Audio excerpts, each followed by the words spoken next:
Listo. ¿Qué tal, amigos de Polímetro? Esta tarde estamos con el especialista en terapia emocional y promotor educativo del Nido Vía Sonrisas de San Borja, él es Hernán Tobar. Y bueno, vamos a hablar acerca de los problemas de conducta en los niños y adolescentes, a propósito de estos casos de violencia que hemos visto recientemente, ¿no? En la televisión, como hemos podido ver cómo unos estudiantes, pues, agredían verbalmente a una profesora y también otros casos de violencia entre alumnas, ¿no? Que se peleaban, esos videos eran subidos a las redes. ¿Qué tal? ¿Cómo está, doctor? ¿Qué tal? Buenas tardes, gracias por la oportunidad. Cuéntenos un poco, primero, de diferenciar cuándo se habla de un simple mal comportamiento y cuándo ya este es un problema real, ¿no? Y bueno, y en qué edad uno ya puede diferenciar eso, ¿no? Porque a veces es, no sé si normal o hasta qué punto que cuando hay pequeños no obedezcan al papá en ciertas cosas y ahí van aprendiendo las conductas, ¿no? Cuando esto ya se vuelve un problema serio. Claro, yo diría que si el problema o el origen, mejor dicho, tiene un origen orgánico, neurológico, tal vez haya un tratamiento distinto. Ujú. Y en otros casos son problemas de conducta. Los problemas de conducta se originan en aprendizajes iniciales, sobre todo en los primeros años de edad.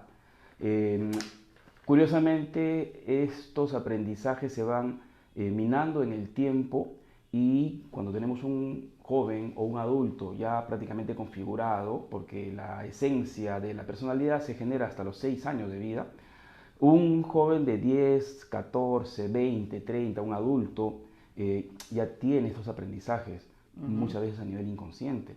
Ujú. Entonces, los casos como han sucedido recientemente y suceden, y seguro muchos que no nos enteramos, probablemente vengan por desajustes en la conducta. No creo que sean problemas a nivel neurológico, orgánico, ¿no? Ujú. Que tendrían ya otro tratamiento, pero sí problemas originados en la conducta. Yo sí creo que es una parte de una casuística, no quisiera decirle problema, pero sí es una oportunidad de mejora de qué está sucediendo en la población en general. La violencia que vemos, que percibimos en diferentes lugares, no solamente en el aula, verbal, social, en el tráfico, ¿no? Ujú. Probablemente esto lo hayamos aprendido de muy pequeños, ¿no? Ujú. Eh, es un desafío, sí, es un desafío tomar acciones inmediatas para poder, en el caso de un aula, por ejemplo, ¿no? Tomar control, regular lo que está sucediendo, eh, que yo creo que eso sí más bien se puede corregir en ¿Cuán- una primera instancia, en una primera infancia. Cuando uno descubre que el niño, el adolescente ha traspasado el límite, ¿no? ¿Qué tipos de comportamientos o faltas me pueden hacer saber de que ya hay un problema real grave, ¿no? Preocupante. Claro, algo que sí es bastante visible es la conducta. De hecho, la línea conductista de la psicología le pone mucho énfasis, mucha atención a esto, lo que es percibible. Si hablamos desde ese punto de vista, de los efectos o de las consecuencias, de las manifestaciones de la persona en la conducta, una conducta agresiva, que tal vez sea la que se asocia mucho a los episodios que hemos visto, Ujú. pero también podemos tener una conducta sumisa, conducta Mm. esquiva, una conducta, por ejemplo, que busca hacerse daño, ¿no? Estos tipos de conducta que no son, digamos, sanas, Ujú. ¿no? Son una consecuencia de algún desajuste emocional interno de la persona, niño, joven, adulto, ¿no? Entonces, sí, de repente lo que llama más la atención puede ser una conducta violenta, pero hay otros tipos de conducta que también pueden despertar la atención y buscar algún tipo de regulación. De Claro. hecho, estas conductas violentas probablemente sean consecuencia de algún miedo interno que la persona puede tener. Porque Ujú. frente al miedo, que se manifiesta de esta forma, frente al miedo en la naturaleza, y el ser humano es parte de la naturaleza, el organismo va a expresar, se va a manifestar con agresión, con sumisión o con escape, ¿no? Ujú. Entonces es muy probable que haya un miedo que está cubriéndose con agresión, ¿no? Entonces, yendo un poco más atrás, probablemente lo que encontremos es miedo, ¿no? Ujú. Acá nos preguntan tipo de metodologías se puede usar para prevenir esto, ¿no? Este tipo de comportamientos tanto violentos como receptores de la violencia, ¿no? Yo Y ahí queda, preguntaría, ¿no? Sí. yo preguntaría si es posible tener violencia individual. Mm, Es decir, de un momento a otro yo entro y grito solo, rompo las cosas solo, es poco frecuente, ¿no? ujú, Los actos de violencia generalmente son entre dos o más personas. Entonces surge un juego, surge un ping-pong, surge una competencia entre dos personas o más en donde inconscientemente compiten en quién es más violento o quién levanta más la voz. ujú, A lo que quiero llegar, si frente a un acto de violencia se responde con violencia, alimentamos la violencia. Vamos a ujú, tener más de esa actitud. Pero si frente a un acto de violencia se responde de manera ecuánime, puede sonar medio gracioso, pero ujú, y cuesta realmente, porque casi que estamos condicionados por la crianza a responder con violencia. ujú, Pero si frente a un acto de violencia yo respondo de manera tranquila y ecuánime, créanme, la violencia se diluye.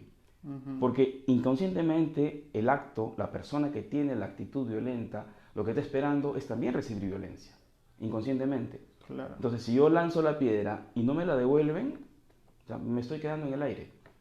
Entonces, ahí es donde empieza digamos, a desarticularse la violencia, ¿no? Ujú. Cuesta trabajo.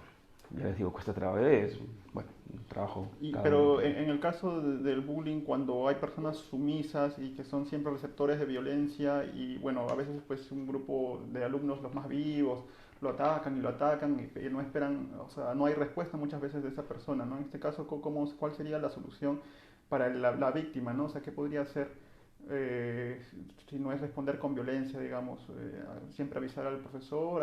¿Quién tendría el problema? Quizá los dos, ¿cómo sería el tratamiento, la solución en estos casos?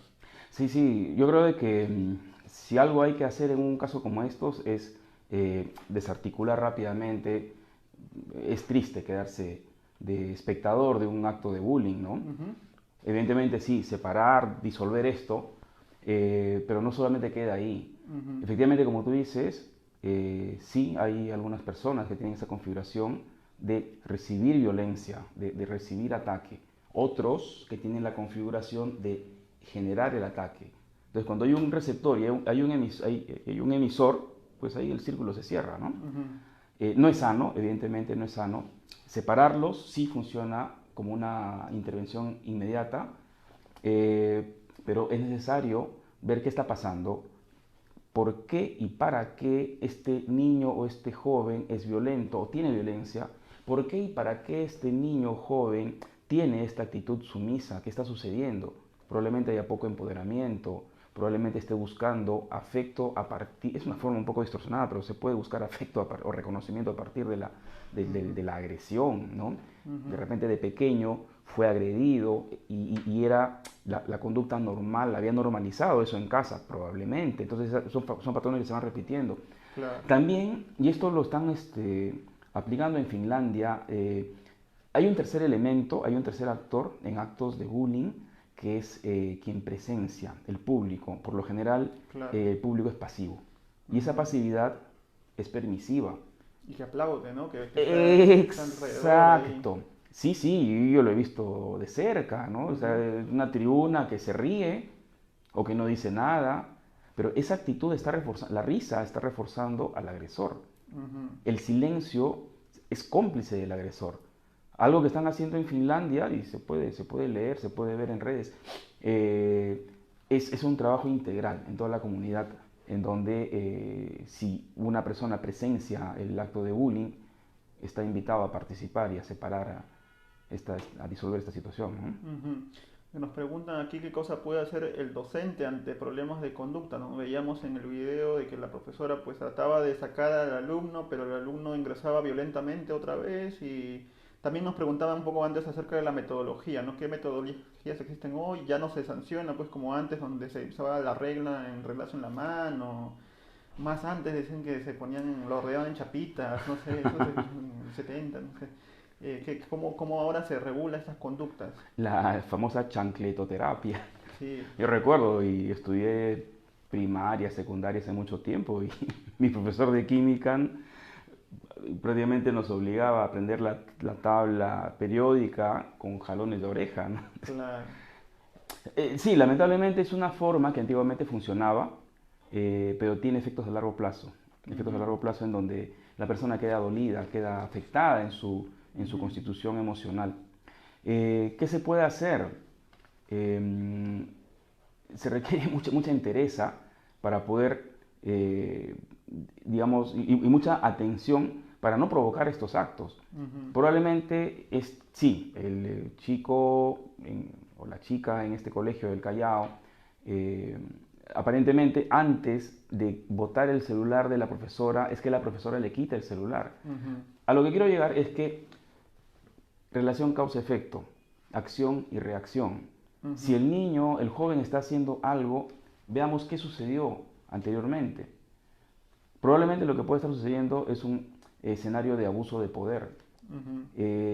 Tenemos, sí, esa costumbre de con imposición y violencia querer buscar la obediencia o el respeto de los estudiantes. Claro. Pero, ¿es la única forma? Podemos ensayar, por ejemplo, el acuerdo, el diálogo, el compromiso de que, ok, estamos en hora de clase, dejemos los celulares a un costado, sin necesidad de quitar. Porque, a ver, si a una persona le quitan, lo más probable es que reaccione también jalando en el sentido contrario. Si me esconden el celular, probablemente tomo el celular de la otra persona y también lo escondo. Entonces ya comienza la competencia, comienza el tira y afloje, la causa-efecto, las relaciones de acción y reacción. ¿Qué pasaría? Y también seamos realistas. Sí, antes no habían celulares, hoy día los tienen, no sé, desde los 10 años, 8 años, 12 años. Siendo un instrumento tan presente, ¿por qué no lo usamos como parte del proceso de aprendizaje? Usar el teléfono celular como parte de las clases, de las tareas, de las actividades pedagógicas. Es posible con un celular tomar fotos, es posible entrar a internet, averiguar información, es posible con alguna aplicación generar nuevos contenidos. Si esto se integra a las clases, a ver, como sucedió hace mucho tiempo, vendían discos de vinilo y de un momento a otro salen los discos o la música en MP3. Antes habían rollos de película en negativo, hoy día son cámaras digitales. Y nadie se estuvo apegando a estas formas antiguas. Más bien lo que ha sucedido es una transformación. ¿Por qué? ¿Qué pasa? Que no se nos ocurre usar los teléfonos celulares como parte de los procesos de aprendizaje y las tareas. De repente, de esta forma ya no estaríamos compitiendo por el no usar, sino desafiando al estudiante para que sí usen en el propósito de aprendizaje, ¿no? También nos preguntan por el tipo de actividades que se desarrollan en la escuela para prevenir esto y controlar las malas conductas, ¿no? No sé, por ejemplo, en el nido Villa Sonrisas, ¿qué cosas se puede aplicar? ¿Qué se suele aplicar para que los niños pues tengan una conducta más aceptable, ¿no?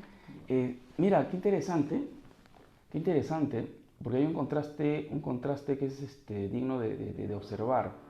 En un nido, en un centro educativo inicial, prácticamente, bueno, entran niños pequeñitos, recibimos niños que tienen muy poca influencia social, ambiental, a diferencia de un joven en secundaria que ya hizo primaria, ya estuvo en su barrio, la familia, la parte inicial.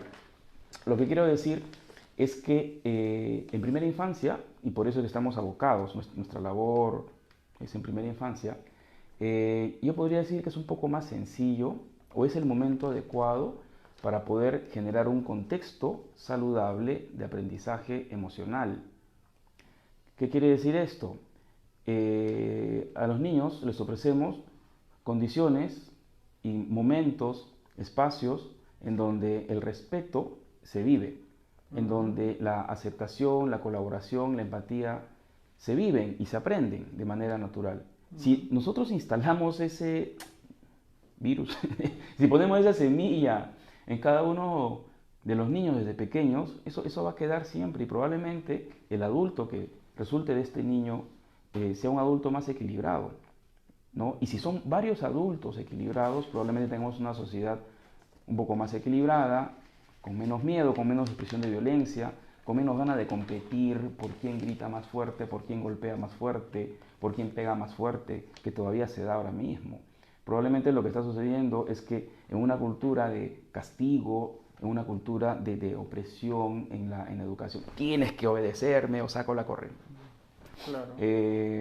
Se está instalando un germen también de violencia en cada persona. Ok, es la generación actual, pero es posible cambiar porque esto se aprende, no es algo orgánico, la violencia no es orgánica, esto se aprende, como que también se puede aprender parámetros de conducta más saludables, ¿no? Y bueno, y estamos abocados en eso, ¿no?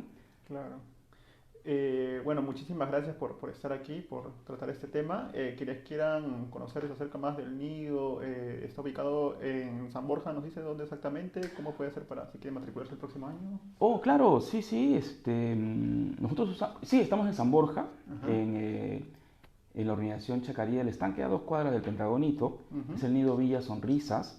Usamos la metodología ASIRI, que es una Ujú. metodología peruana que ya prácticamente tiene 20 años de creación, creada por Ivette Carrión, una persona con muchísima sensibilidad para percibir lo que los niños necesitan de manera equilibrada, y ya tiene como 10 años de internacionalización. Es una metodología que fue finalista en creatividad empresarial acá en el concurso de la UPC, Ujú. que básicamente lo que ofrece son 3 cosas. Ujú.